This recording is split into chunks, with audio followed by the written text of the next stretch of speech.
What's good, YouTube? It's Rico, and I'm back with another reaction video. And today we got another MMA video, and it's 10 fighters who switched up their styles in their MMA careers. I don't know who they're talking about. I don't really know anybody that switched up styles. Maybe, but not on top of my head. But alright, let's get right to the video.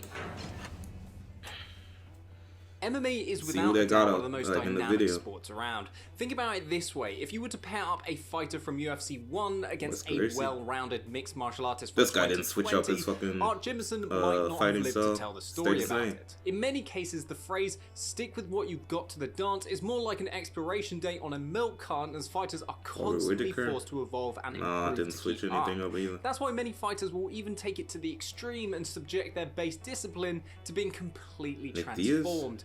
I'm Tom from MMA On Point, and these are 10 fighters who switch styles. Number 10, Henry Cejudo, wrestling to karate. At the 2008 Beijing Olympics, the youngest gold medalist in the history of United States wrestling defeated Tomohiro Matsunaga at 121 pounds. And that man was Henry Cejudo. After retiring from freestyle wrestling 4 years later, the Olympic gold medalist moved onto a new sport and soon after took his first MMA fight in 2013. Here, he would go on to steamroll opponents by sticking just primarily to his wrestling base, amassing a 10-0 record, and even going on to face Demetrius Johnson in the co-main event of UFC 197 for the flyweight gold. Cejudo earned a takedown early in the fight, but Mighty Mouse found his way out of it soon after clinch and kneed his way to a devastating first round finish. And to make matters worse, he would then go on to drop his second contest in a row to Joseph Benavidez by split decision, and by then it became starkly apparent changes had to be made. Working with karate coach Manu Santana, sharpening his skills with the likes of Alexandre Pantoja and the Pitbull brothers, Henry was able to completely transform his stance and game plan, resulting in the dismantling of Wilson Hayes and Sergio Pettis en route to earn a rematch and successfully challenge Johnson again at UFC 227, where he did the unthinkable and captured the gold. That's. I think that fight is still like. Coach also allowed Cejudo to I had pass TJ Demetrius Dillashaw winning in that his one, but first it was title like defense it was at close. It was 125 really close. pounds, and kick off the Triple C conversation by finishing Marlon Moraes for the bantamweight belt at UFC 238, all now with a style completely alien to what he started with. Number 9, TJ Dillashaw, wrestler to kickboxing. Speaking of TJ Dillashaw, this former champion started wrestling back in high school, going 170 to 33 before taking a scholarship to Cal State Fullerton. He would go on to become a 3-time NCAA qualifier at 133 pounds, but also and famously discussed through the whole snake in the grass situation on The Ultimate Fighter, TJ would find Team Alpha Male and MMA after Mark Munoz reconnected him with Uriah Faber, who had been trying to recruit him since high school. This was where he also met the future 2-time Coach of the Year, Dwayne Bang Ludwig, whose Muay Thai system was key to Dillashaw's growth as a complete fighter. His kick-heavy forward pressure mixed with Cruz-esque footwork and slips changed the way Dillashaw presented himself in the cage, far from the pure wrestler he was in years past. He would go on to force 2014's upset of the year, ending Renan Barão's 32-fight win streak and capture the title by finishing the Brazilian in the 5th round. Oh yeah, he with knocked a him head out kick. twice. Whether EPO was the root of his upsurge, I think he knocked him out the seen, first but time, and the Dillashaw's second time he style switch and kind of increased stopped focus him on or stand-up TKO'd him or over something. wrestling in his more recent career cemented him atop the bantamweight division and certainly carved his path to that famous title win. Number 8, Gaethje abandons wrestling. Few in the sport of MMA come as credentialed in their respective I don't know what's wrong with this dude, but I guess apparently he was a wrestler, right? Know it by the way he And fights. he's just this. Gaethje became a wrestler He's not really at the age of striking. It's just 4, like a going on to brawler earn or something. high He school just goes state in like a champion madman honors and tries to twice knock in everybody Arizona out. before making the jump to the University of Northern Colorado. He would become a 2010 NCAA Division I All-American at 157 pounds, taking 2 amateur fights that year and winning a regional title in the process. Madness. In the early stages of his career, the trademark aggression was a staple, along with power wrestling setups coming by way of slamming his opponents to the canvas.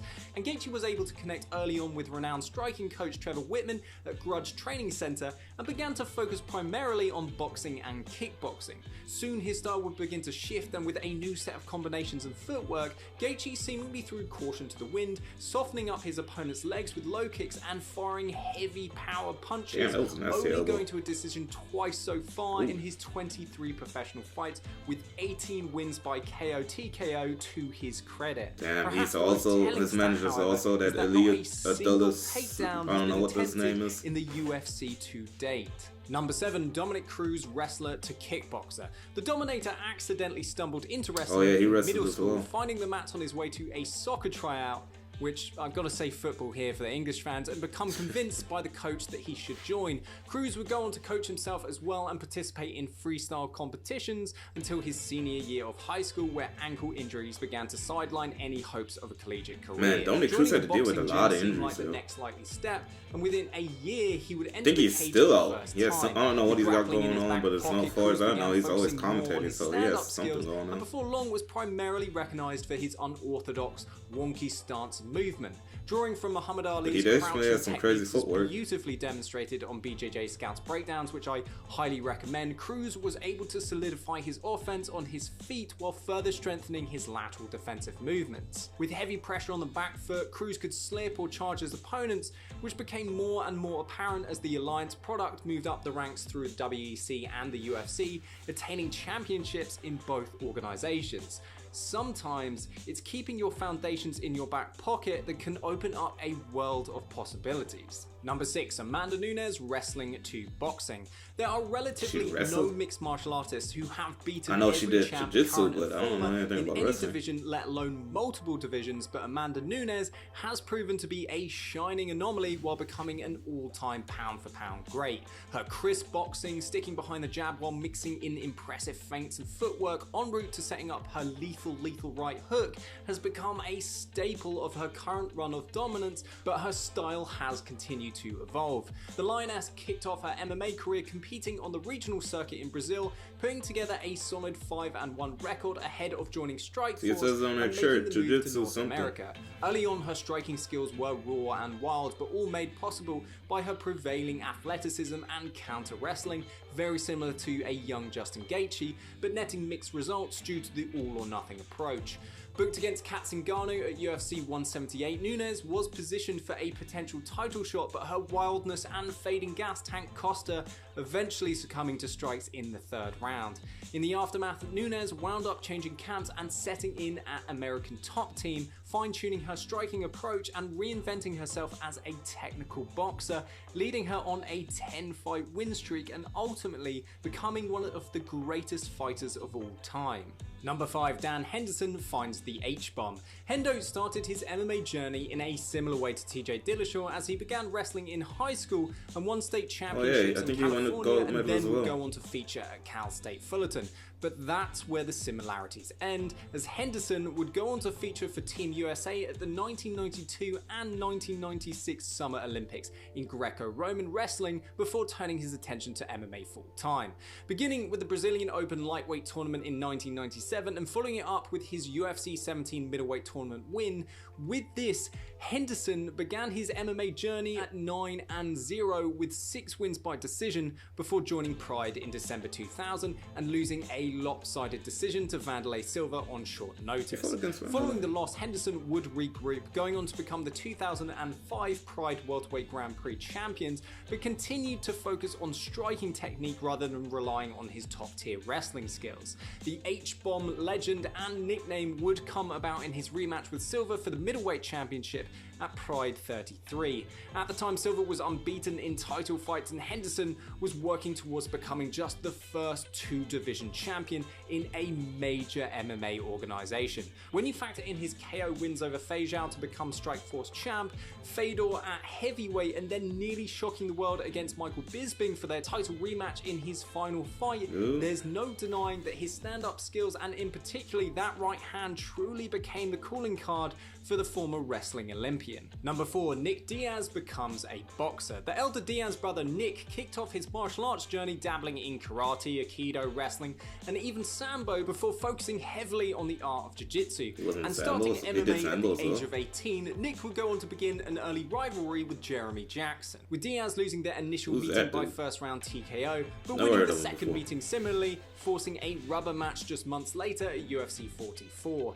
During his walkout to the cage, Mike Goldberg, Joe Rogan, and the UFC's video team all emphasized Diaz's jiu-jitsu background, calling him a star pupil of Cesar Gracie. Diaz would further the conversation as he was able to earn a third-round armbar victory over Jackson, with the majority of the contest being spent on the ground. It was after this fight that Diaz would begin working with coach Bob Perez to sharpen his striking skills ahead of his bout with Robbie Lawler at UFC 47. And all of a sudden, a new Nick Diaz was born. Beginning the fight with a jumping side kick, Diaz would go on to taunt and pepper Lawler, who was perceived to be the better striker, all to the shock of the announce team. And in the second round, Diaz would absolutely sleep Lawler with a heavy right hook, proving to be a pivotal moment in his young career and a turning point star-wise moving forward. Nick and soon brother Nate would become two of the greatest boxers in MMA history, but in watching just Nick's early fights, you'd almost never know it. Number 3, Bas Rutten becomes a shoot fighter. This man's brand and image is built around his stand-up pedigree, a true back then they were like fighting with those kind of wrestling boots. He was forced to change his approach dramatically to succeed. As an early staple of Pancrase, Rutten competed at the very first promotional event on September 21st, 1993, called Pancrase Yes We Are Hybrid Wrestlers 1, where fighters were allowed to knee, kick or elbow their opponents, with punches only allowed to the body and open hand slaps possible to the face. The caveat, especially for the young El Guapo, was the heart of Pancrase's model, shoot fighting, which entailed the hybrid wrestler portion of their pay-per-view headline, but also the takedowns and it looks like WWE wrestling with those boots and those of the fights. Rutten would find weird, success early with 2 quick knockout pants. wins, but then would be submitted Looks like in Bas his Rutten was wearing some boxes by Masakatsu Funaki by toe hold. It wasn't until Rutten would go on to face the Shamrock brothers, more specifically Ken, that he was forced to reevaluate his grappling skills following back-to-back submission losses to the world's most dangerous man. Bas would rebound most instantly though and earn an astounding 7 of 8 wins by submission, proving that he was no longer just a mere kickboxer but now also a true submission kingpin. Number 2, BJ Penn, BJJ to boxing. When the prodigy broke into the UFC, having no professional MMA fights to his name, he was perhaps one of the most accomplished BJJ aces on the face of the earth. He picked up the discipline after being introduced to it by a neighbor, eventually moving to San Jose to train under Ralph Gracie in 1997, earning silver and bronze at the World Jiu-Jitsu Championships in 1998 and 1999 respectively. In 2000, he would make the move to Nova União to train under Andre Pederneiras, earning his black belt and becoming one of just 2 to do so in history. He would then go on to become the first American to capture gold at the World Jiu-Jitsu Championships, shortly thereafter before making the transition to MMA. With such a dominant trump card slipped into his back pocket, Penn would be able to focus more on honing his striking abilities, and throughout his career Penn would work with renowned coaches the likes of Jason Perillo and Freddie Roach, with Roach saying at one point that Penn was, quote, one of the best strikers I've ever been in the ring with. Penn's career totals feature more wins by knockout than by submission over quality names such as Dean Thomas, Diego Sanchez and Matt Hughes.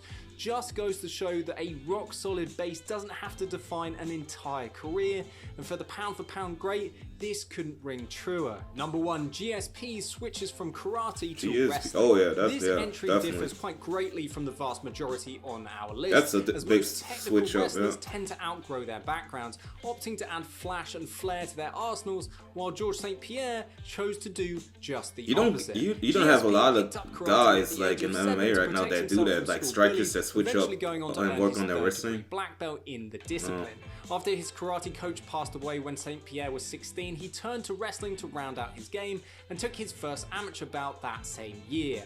Having karate in his back pocket and with his opponents leery based on his entrance in full karate gi, St. Pierre was able to work in takedowns based on a predicted notion that he was primarily a striker. What does he have on his back? In his first 7 bouts, St. Pierre would land 17 takedowns to his opponent's What does it 2, say? both of which were achieved against him in his but he has pro something on his debut. back. Without an NCAA, Olympic pedigree, or even a high school equivalent background, GSP was able to solidify himself as one of the greatest MMA wrestlers of a generation, out-wrestling many who did have those pedigrees and go on to become arguably the GOAT in the process. Thanks so much to Craig Allen for writing this piece. You can follow him at Craig Allen FNP. Craig, what is it, man? You gotta let me know. And thanks so much to Max Randall for editing it. You can follow him at Max_Randall. Good luck in Auckland, my man. I hope that all goes well. Thanks for watching that video. Please do like and subscribe. We upload 3 jaw-droppingly juicy MMA videos a week to get your teeth into, and let us know your thoughts in the comments. Make sure to follow us at On Point MMA and Tom A. Ransom on Twitter, and you make sure you have a great day. Alright. Okay, that's it. If you like the video, comment, like, subscribe, and I'll see you in the next one. Peace.